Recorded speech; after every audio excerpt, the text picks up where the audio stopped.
Assalamualaikum warahmatullahi wabarakatuh.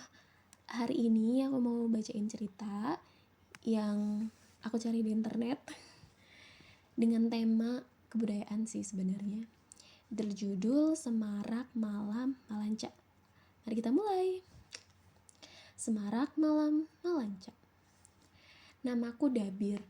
Aku adalah seorang laki-laki berusia 17 tahun. Aku tinggal di daerah perkampungan Kecamatan Moncongloe, Bone, Sulawesi Selatan. Sebentar lagi musim panen akan tiba, dan itu artinya tradisi Malanca akan segera digelar. Malanca yaitu sebuah tradisi turun-temurun yang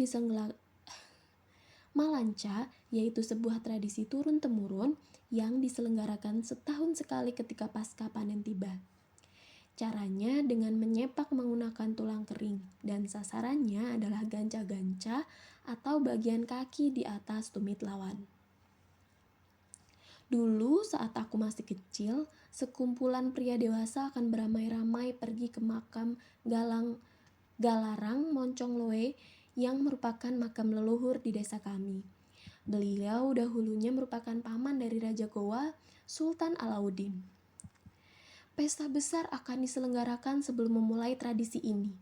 Mereka akan makan bersama terlebih dahulu hingga malam puncak di mana tradisi ini biasa dilakukan. Semua orang-orang desa akan berkumpul menyaksikan tradisi yang sangat ditunggu-tunggu ini. Mereka akan bersorak-sorai, berteriak kencang, dan bertepuk tangan untuk menyemangati tim.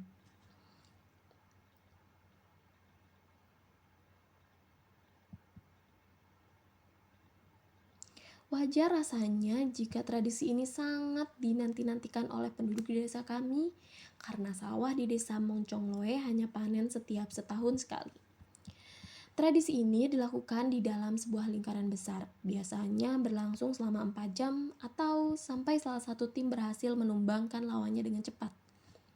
Setelah tradisi Malanca ini selesai dilaksanakan, biasanya tim yang tadinya beradu kekuatan akan saling merangkul satu sama lain, kemudian berkumpul mengelilingi lingkaran Malanca sambil menikmati pesta itu sebagai bentuk rasa syukur yang setinggi-tingginya. Sawah di desa kami pagi ini cukup ramai. Penduduk desa berbondong-bondong pergi ke sawah untuk memanen padi yang telah menguning. Mereka beramai-ramai mengangkat padi dalam satu ikatan besar di bahu, memanggulnya serentak untuk dibawa ke area gudang persediaan di dekat rumah Datuk, tetua adat di desa kami. Aku yang sedang beristirahat di bawah pohon beringin hanya bisa terdiam sembari menikmati semilir angin yang merembus pelan, menghapus keringat yang bercucuran di dahiku. Tepat di bawah dahan pohon beringin yang besar itu, temanku bernama Upe sedang asyik meminum susu sapi segar. Nafasnya tidak beraturan karena kelelahan mengangkat padi. Nanti malam aku ingin makan saja. Rasanya terlalu letih badanku untuk mengikuti tradisi Malanca, keluhnya. Tako, temanku yang sedang membenarkan posisi tidurnya, segera bangkit dan menoleh menatap Upe dengan heran. Kupikir kau yang paling bersemangat di antara kami. Kau kan selalu menang saat Malanca. Sudah hampir 2 tahun ini tidak ada yang bisa menumbangkanmu. Upe membuang nafas panjang. Oleh karena itu, aku berharap aku memiliki lawan yang sepadan denganku malam ini nanti. Tapi jika tidak, aku ingin makan saja. Tako melirik kepadaku. Aku menaikkan satu alis seraya menatap Tako dengan heran. Kenapa kau melirikku seperti itu? Tanyaku sewot. Tako tergelak lantas menghampiriku sambil menepuk bahu. Apakah kau tidak tertarik melawan Upe? Ayolah, aku belum pernah melihatmu ikut serta dalam lingkaran Malanca. Lagi pula, aku yakin kau bisa mengalahkan Upe.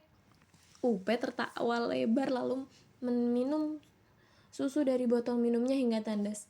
Iya, Dabir. Kau seharusnya mengikuti saran dari Tako. Aku juga penasaran seberapa kuat tumitmu dalam bertahan menghadapi seranganku. Aku tertawa lebar. Aku diam, tidak mengiyakan atau menolak apa yang mereka katakan. Mereka asyik sendiri memperbincangkan keseruan yang akan terjadi di malam Malanca nanti. Malam pun tiba, genderang bertabuh dengan semarak. Kelip bintang malam ini seakan memeriahkan acara syukuran yang kami selenggarakan. Di kejauhan, aku melihat Upe yang melambaikan tangannya ke arahku, mengajakku untuk segera bergabung. Upe sedang makan bersama Tako menunggu malam puncak Malanca tiba.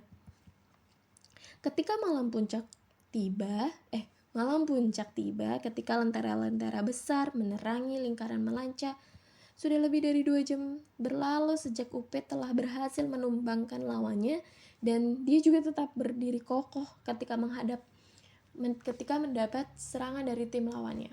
Hingga akhirnya Tako memaksaku masuk ke dalam lingkaran besar Malanca.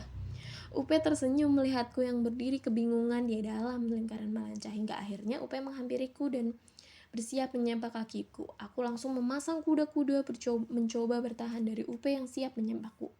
Entah mengapa saat ini aku dan Upe seperti berduel. Masing-masing teman dari tim kami menyingkir, seolah memberikan kami ruang untuk berduel.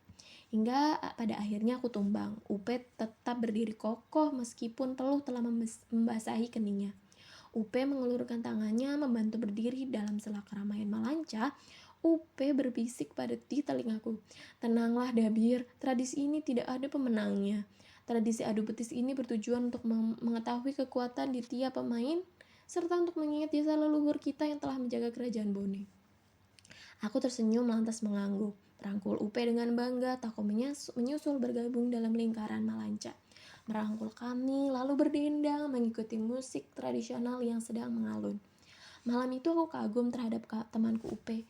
Meskipun Malanca ini tidak memiliki pemenang, namun aku diam-diam menyetujui bahwa Upe lah memang pemenangnya.